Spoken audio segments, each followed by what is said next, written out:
नमस्कार, हमारा नाम है समरीन और आपने देखना शुरू कर दिया है लाइव सिटीज।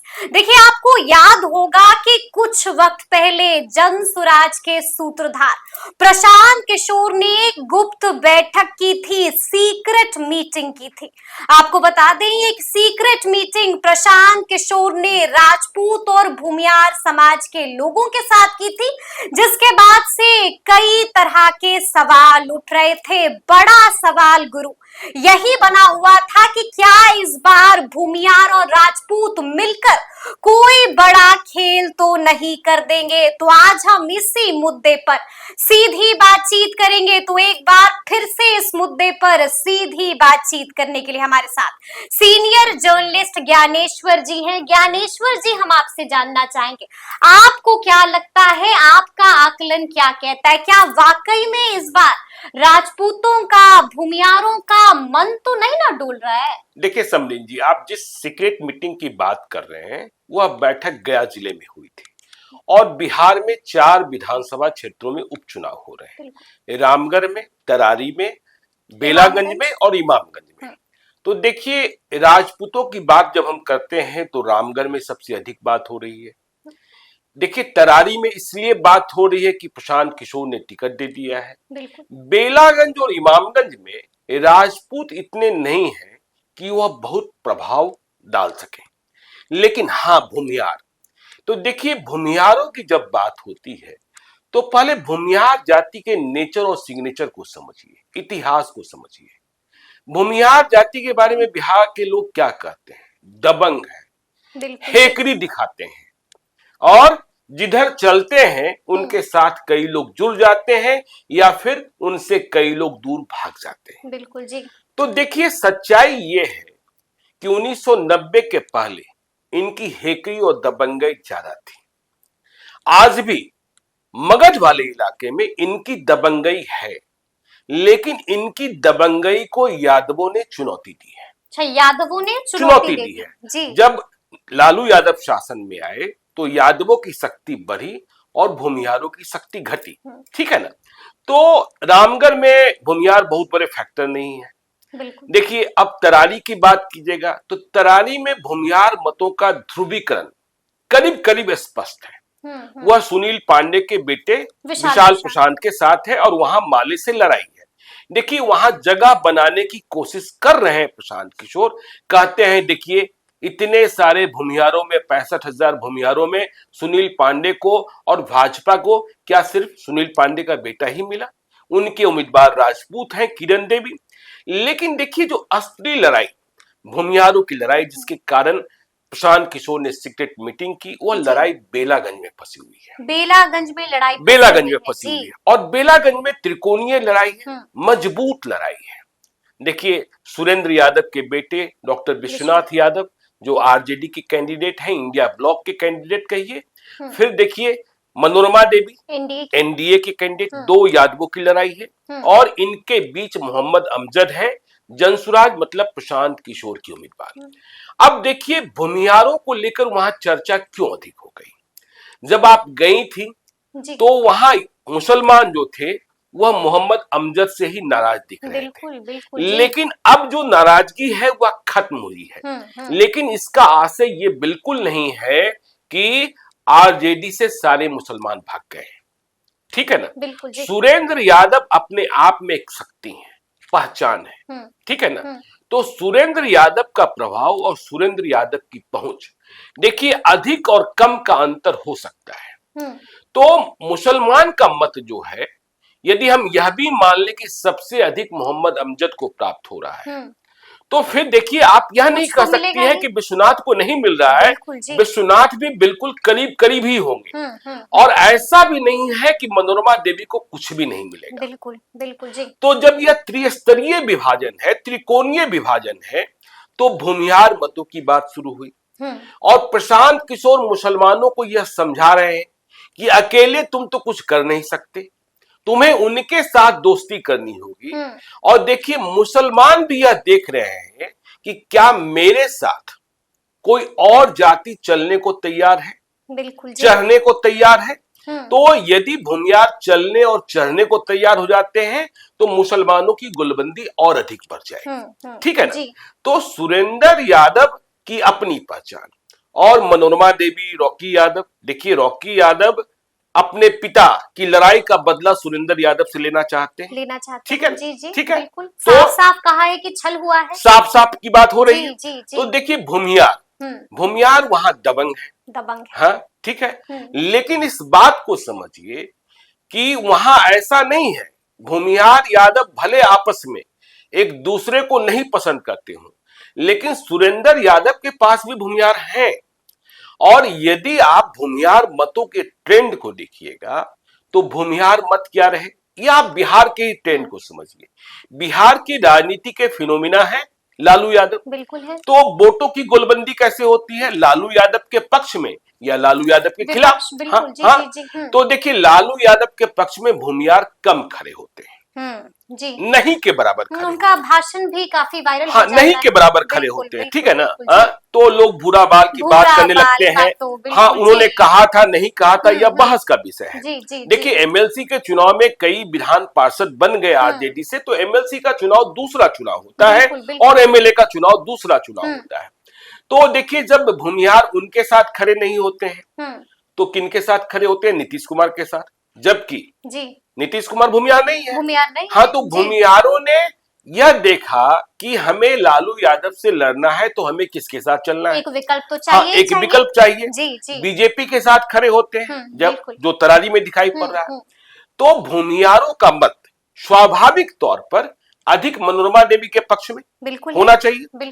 और देखिए हमने जो बात कही कि मगध और शाहाबाद, जितने भूमियार नेता, अधिकांश भूमियार नेता आपको मगध के दिखाई पड़ेंगे। अब देखिए अखिलेश प्रसाद सिंह बिहार प्रदेश कांग्रेस कमेटी के अध्यक्ष, मूल राजनीति कहां, अरवल जहानाबाद गया। तो देखिए सुरेंद्र यादव इंडिया ब्लॉक, उनके बेटे जो है इंडिया ब्लॉक के उम्मीदवार हैं, तो अखिलेश प्रसाद सिंह को भी कूदना चाहिए। इसलिए हम करें भूमियार मतों की लड़ाई पॉलिटिकल मारकाट शुरू हो गई है, पॉलिटिकल मारकाट शुरू हो गई। हाँ, पॉलिटिकल मारकाट शुरू हो गई है। अब देखिए रामजतन सिन्हा भी कांग्रेस में आ गए हैं। अरुण कुमार एनडीए के पक्ष की बात कर रहे हैं।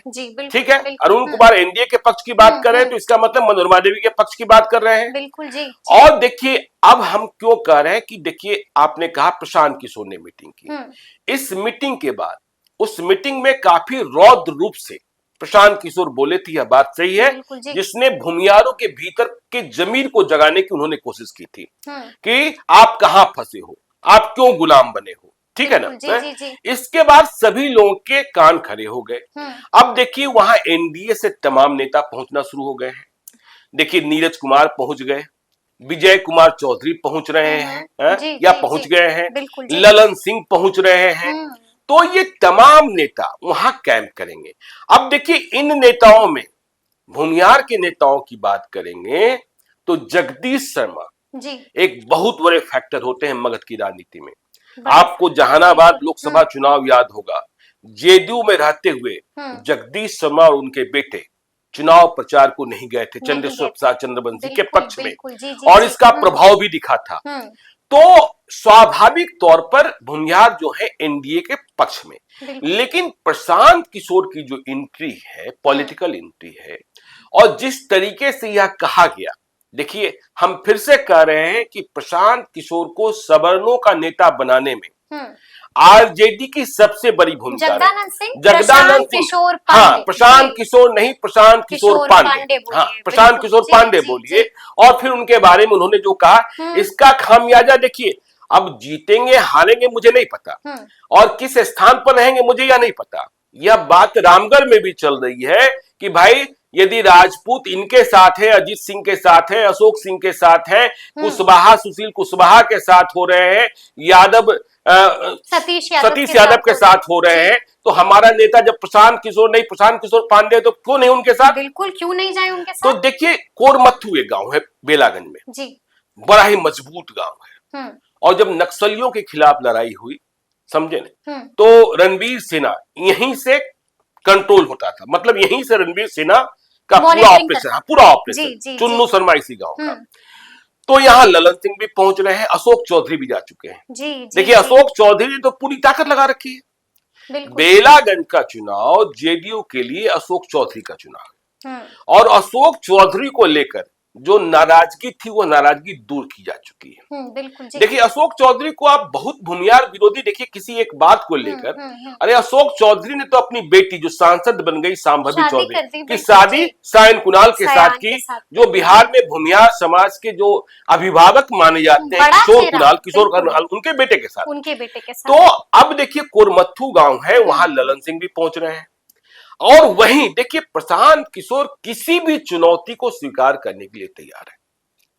तो प्रशांत किशोर 4 तारीख को पहुंचेंगे ललन सिंह, और 5 तारीख को तंबू और टेंट जो है प्रशांत किशोर का गड़ा चुका है। अच्छा। और जो जिस सीक्रेट मीटिंग की आप बात कर रहे हैं, उस सीक्रेट मीटिंग में कोरमत्थू गांव के बहुत सारे लोग शामिल होने गए थे। तो देखना यह होगा कि एनडीए के नेता, फिर हम कह रहे हैं सुरेंद्र यादव के निजी रिश्ते भूमियारों में भी बहुत है और भूमियारों में भी बहुत है। हाँ, आप देखिए ना जहानाबाद लोकसभा चुनाव, सुरेंद्र यादव और चंदेश्वर प्रसाद चंद्रवंशी की लड़ाई में कितना मत आया अरुण कुमार को? क्या उतने ही भूमियार थे? बिल्कुल नहीं थे। बिल्कुल नहीं। तो भूमियार मत किसको मिले? सुरेंद्र यादव को भी कुछ मिले थे, चंद्रवंशी को भी कुछ मिले थे, चंद्रवंशी को कम ही मिले थे। और आप देखिए 2019 का चुनाव, 2019 के चुनाव में तो अरुण कुमार को और भी कम मत मिले थे। तो वहां भूमियार मतों की लड़ाई जो है, मारकाट, पॉलिटिकल मारकाट शुरू हो चुकी है। और यह फैसला देखिए 8 तारीख को छठ का पारण होगा। ठीक है, उगते हुए सूरज को अर्घ दिया जाए। इसके बाद भूमियार मन मिजाज बैठाएंगे कि हमें किसका साथ देना है। अब देखिए नीतीश कुमार भी पहुंचेंगे, तेजस्वी यादव तो जहानाबाद पहुंच ही गए, आगे उनका कार्यक्रम है। और नीतीश कुमार, अब नीतीश कुमार तो भाई किसी का भी पैर छू ले रहे हैं। तो नीतीश कुमार कहाँ क्या कह देंगे? आज ही आपने देखा कि चित्रगुप्त पूजा में गए और उन्होंने आर के सिन्हा का पैर छू लिया, पहले भी वह पैर छूते रहे हैं। तो अब नीतीश कुमार जाएंगे, उनका बॉडी लैंग्वेज क्या होता है, ठीक है, तो और वे किस तरीके से बोलते हैं, ठीक है, वह लोगों को अपील करते हैं नहीं करते हैं। और ललन सिंह जैसे लोग जो प्रबंधन में मैनेजमेंट, देखिए बेलागंज में हम फिर कह रहे हैं, प्रचार खत्म होने के बाद जो घंटे बचेंगे वोटिंग शुरू होने के पहले का, वह सबसे मारक घंटा होगा, यानी कि क्रिटिकल एकदम क्रिटिकल। उसी में तय होगा कि बेलागंज का मिजाज क्या है, बेलागंज का मिजाज क्या है, बेलागंज के मुसलमानों ने क्या फैसला किया। मुझे लगता है 13 तारीख को वोटिंग है, शायद 8 तारीख को जुम्मे की नमाज होगी, जुम्मे की नमाज होगी 8 तारीख को। हाँ, तो 8 तारीख को जुम्मे की नमाज होगी। तो 8 तारीख को जुम्मे की नमाज के दिन 8 तारीख को छठ का पारण भी है जी, ठीक है ना, जुम्मा भी है, तो भूमियार भी तय करेंगे और मुसलमान भी तय करेंगे कि हमें राह बदलनी है नहीं बदलनी है।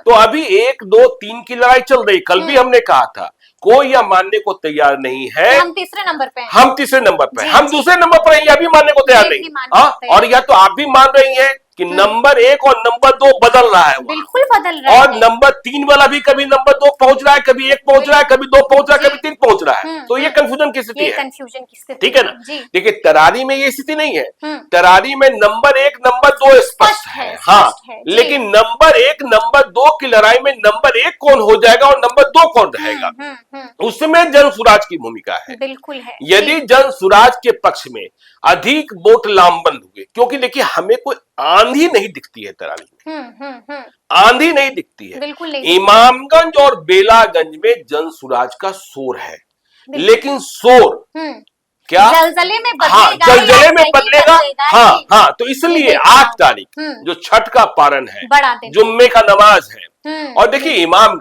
इमामगंज में जाने के पहले लोग कितना सोचते हैं, नक्सलियों की सोचते हैं, क्षेत्र के पिछड़ेपन को सोचते हैं, खतरे को सोचते हैं, जनता को बस भूल जाते हैं। हाँ ठीक है जी, लेकिन सुरक्षा जरूर चाहते हैं। और प्रशांत किशोर बगैर सुरक्षा बिल्कुल। हाँ, बगैर जी। सुरक्षा सिपाही यहाँ तक कह दिया था कि हमें कुत्ता भी नहीं काटता हाँ, वो तो है। कहते ही है कि भाई बिल्कुल, उन्होंने बिल्कुल, कहा जी। था कि मैं 2 साल से घूम रहा हूँ, 5000 गांव घूम चुका हूँ। एक गार्ड हाँ, नहीं है साथ हाँ, में। और मैं मांगता ही नहीं हूँ, मैं मांगता ही नहीं हूँ। और जी। यहाँ कोई छोटा सा भी चुनाव जीतता है तो वह सबसे पहले सुरक्षा कर्मी मांगने लगता है। बिल्कुल जी। क्योंकि देखिए, अब सुरक्षा कर्मी तो किस किस कारण से चाहिए आपको पता ही है। सब्जी का थैला भी वही उठाएगा, जी, गेट भी जी, वही जी। खोलेगा, बच्चे को स्कूल भी वही वही पहुंचाएगा। लाएगा, बिल्कुल, हाँ, अब बहुत सारे लोग तो रात में तेल भी लगवा लेते हैं। जी, हाँ, बिल्कुल। तो इसलिए भूमियारों की लड़ाई वहां शुरू हो चुकी है। और देखिए, ललन सिंह जा रहे हैं, फिर प्रशांत किशोर पहुंचेंगे, और सुरेंद्र यादव के पास अपना है, इस बात को ध्यान रखिएगा। सबसे अधिक अधिकार बनता है मनोरमा देवी का, जेडीयू के कारण, ठीक है ना, जेडीयू के कारण, नीतीश कुमार और बीजेपी के कारण, नीतीश कुमार और बीजेपी के कारण, ठीक है ना, नीतीश कुमार और बीजेपी का। देखिए, बीजेपी वाले भी ताकत लगाएंगे, वहां जाएंगे। अब भाई अस्तित्व का सवाल है ना, वजूद का सवाल है। और तेजस्वी यादव ने तो आज तो कह दिया कि देखिए 3 तो हम जीते ही हुए थे, हम इस बार 4 जीत लेंगे। तो बड़ी चुनौती दे दी आप।